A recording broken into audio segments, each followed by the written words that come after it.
bienvenidos a Sala de Espera por DaSalud TV. Hoy vamos a estar hablando acerca de un trastorno benigno que afecta a hombres entre 45 a 74 años de edad. Estamos hablando de la hiperplasia prostática benigna y para eso vamos a tener junto a nosotros de invitado al doctor Hugo Arriaga. Así es que no se pierdan esta entrevista.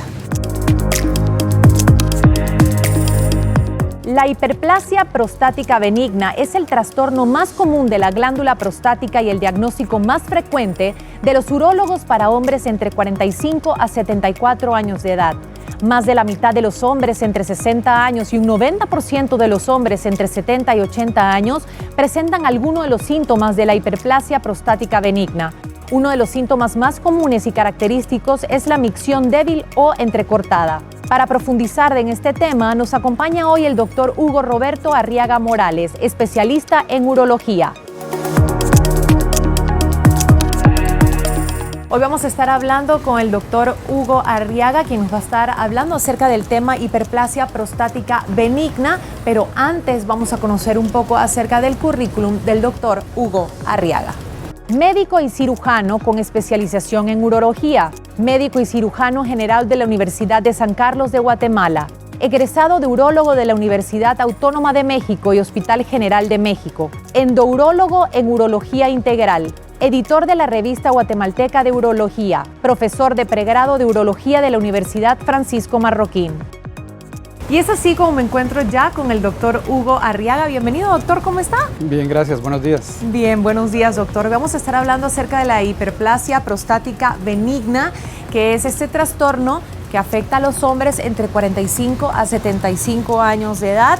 Estamos hablando específicamente acerca de la próstata, que es muy importante que se la revisen los hombres, específicamente con un urólogo de su confianza. Así es que vamos a estar platicando acerca de este tema. Así es que para todos los padres que nos están viendo, hombres arriba de 45 años de edad, es un tema muy interesante. Para comenzar, ¿qué es la hiperplasia prostática benigna, doctor? La hiperplasia es el aumento del número de células dentro de esta glándula que se encuentra justo debajo de la vejiga y empieza a crecer, provocando algunos síntomas en la dinámica para orinar.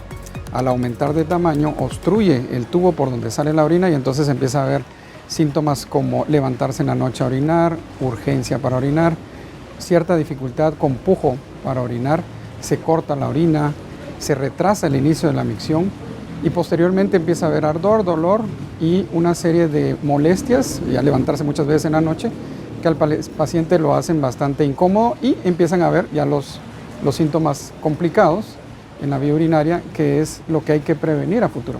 Por supuesto. ¿Y qué causa esto, doctor? Es algo genético. Después de los 45-50 años, en el hombre se activa una serie de procesos genéticos y en su ambiente microcelular, hormonal, que desarrolla en todos los hombres el crecimiento de este número de células. Va a haber gente que lo desarrolla desde los 40 a 45 años y otras personas que pueden llegar a los 80 o 90 años y empezar este desarrollo. Pero lo cierto es que mientras se tenga testosterona, todos los hombres vamos a tener un grado de hiperplasia. Ok, qué interesante dato, realmente que sí, para todos los hombres que nos están viendo. ¿Cuáles serían los síntomas más frecuentes, doctor, para alertar a un hombre y decir, bueno, me tengo que ir a chequear la próstata? Primero empiezan síntomas irritativos, le llamamos nosotros.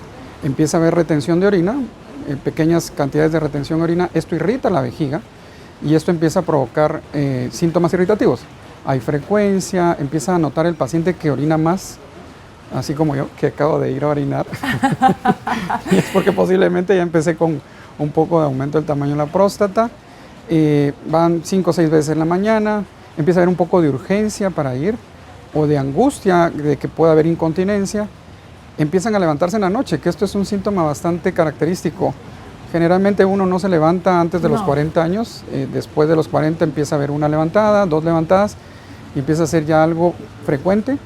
Empieza a existir cierta incomodidad, un poquito de ardor, eventualmente dolor, y después empiezan los síntomas ya obstructivos evidentes, como puede ser un chorro más delgado, que empiezan a salir gotas al inicio o al final, se retrasa el inicio de la micción, tiene que pujar en ocasiones, y todo esto ya nos indica que la enfermedad ha avanzado a una etapa un poco más compleja. Ok, qué interesante realmente, sí, doctor. ¿Y quiénes tienen más riesgo de padecerlo? Realmente todos. Todos. La hiperplasia es una enfermedad de hombres. Ok. Es curioso que algunos mamíferos compartimos esto, perros, monos, tenemos esta situación a la hora de tener esta edad con presencia de testosterona. Si no tenemos testosterona, es poco probable que vaya a haber una hiperplasia prostática. O sea que definitivamente no se puede prevenir.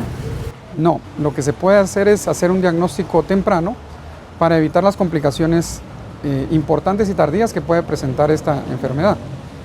Ok, y una vez detectado, ya con este diagnóstico, ¿cuál sería el tratamiento indicado?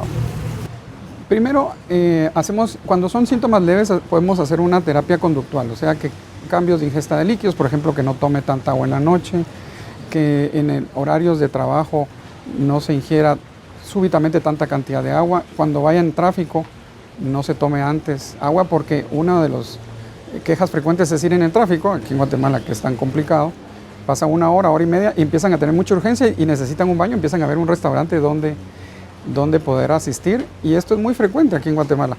Entonces hay que empezar a cambiar algunos hábitos de ingesta de líquidos. Posteriormente, cuando ya hay una evidencia importante de un residuo de orina ya marcado, tenemos que liberar ese residuo y esa irritación de la vejiga, porque ahí es donde empiezan a haber complicaciones en la vejiga, por ejemplo. Y entonces hay que tratar de ayudar a la vejiga a vaciar mejor, y esto lo logramos liberando un poco la presión que está ejerciendo la próstata sobre el conducto donde sale la orina, o relajando un poquito la vejiga. Generalmente hacemos una combinación de ambas terapias para que el paciente no sufra de estas incomodidades. Posteriormente, porque la evolución normal de la enfermedad es que siga creciendo, Claro. ya hay un momento en que los medicamentos no funcionan, entonces hay que proceder a un tratamiento quirúrgico, y esto es remover o extirpar la parte que creció de la próstata. O sea, eso es ya cuando ya se complica. Sí, porque esto va a llevar un proceso que puede generar complicaciones serias como una retención completa de orina, un reflujo de orina hacia los riñones, infecciones recurrentes, formación de cálculos, pero sobre todo esto del reflujo, que esto puede conllevar a una insuficiencia renal. En la actualidad, aquí en Guatemala es ya raro ver una insuficiencia renal porque hay más acceso a servicios de salud, y entonces se puede tener una terapia como colocación de una sonda, etc. Y entonces hemos visto ya menos insuficiencia renal. Pero a veces la patología es de pocos síntomas, es muy indolente, y entonces el paciente se va acostumbrando a esto, levantarse en la noche, lleva 3 veces en la noche, pues al final dice, pues ya me toca. Claro. En los tráficos ya no toman agua, y hace que poco a poco vaya complicándose el problema hasta que llegan a retenciones. Pero en algunos pacientes estas retenciones finales conllevó un proceso en el cual sí hubo infecciones, reflujo, y sí puede haber problemas renales, que es lo más serio en este tipo de patología. Y otra complicación importante es la vejiga, que a veces no se toma en cuenta. Las vejigas que tienen una retención crónica tienen que estar haciendo un esfuerzo mayor, y es como que estuvieran haciendo pesas, como que fueran al gimnasio.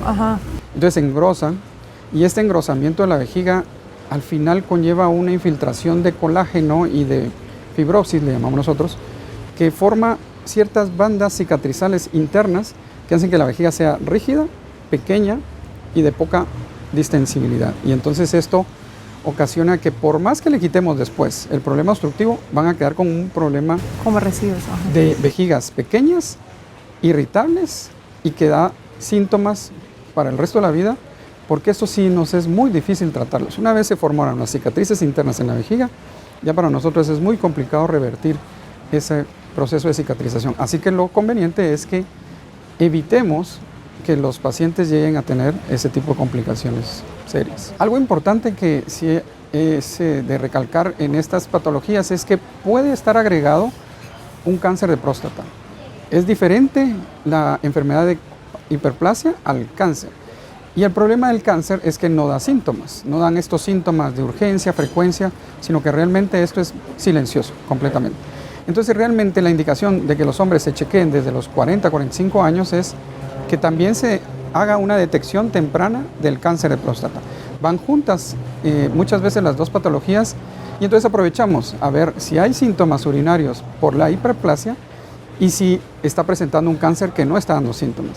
Entonces es recomendable que los hombres, aunque no tengan estos síntomas de hiperplasia, consulten al médico general, un internista o, si se puede, a un urólogo para que se pueda hacer una detección temprana del cáncer de próstata. Doctor, bueno, le agradecemos muchísimo, de verdad que fue una entrevista muy interesante, especialmente para todos los hombres que nos están viendo a través de DaSalud TV y también para nosotras, las madres de familia, esposas, novias, parejas, para poder ayudar a nuestros pues hombres, ¿verdad? En este caso, para que se vayan a chequear realmente lo que es la próstata después de los 40, 45 años. Ya hay que ir teniendo un poquito más de cuidado con respecto a este tema. Así es que, doctora Arriaga, le agradecemos muchísimo que nos haya acompañado en esta entrevista. Fue muy interesante y será hasta una próxima oportunidad que nos veremos aquí en Sala de Espera por DaSalud TV.